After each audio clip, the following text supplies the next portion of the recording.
We find this conversation only in the Gospel of John, between Jesus and Nicodemus. Now there was a Pharisee, a man named Nicodemus, who was a member of the Jewish ruling council. He came to Jesus at night and said, "Rabbi, we know that you are a teacher who has come from God. For no one could perform the signs you are doing if God were not with him." Jesus replied, "Very truly I tell you, no one can see the kingdom of God unless they are born again. How can someone be born when they are old?"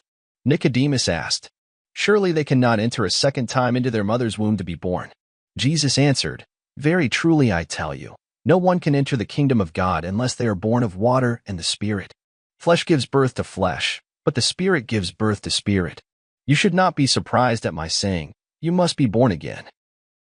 John's Gospel in general, and this passage in particular, is not based on a first-hand account of what Jesus said. This vignette proves it. John, whoever he was using a play on words to make a point. The Greek word for again is anothen, which has two meanings. 1. From above, from a higher place, from the upper part, from the top, from heaven. 2. From the first, from the beginning, anew, over again. John consistently uses it in the first sense, from above, and that's what Jesus means here. But Nicodemus takes it to mean the second option, over again, and questions Jesus how that could be possible. The story is cute because of the double entendre. Without that, it makes no sense. And that's how we can be sure this little exchange never took place, at least not quite as John describes it. The problem is that the double entendre exists only in Greek, not in Aramaic, which is the language that would have been used by Jesus and Nicodemus. John is embellishing to make the story more interesting, or, more likely, he is just making the whole thing up. Not the author himself, necessarily.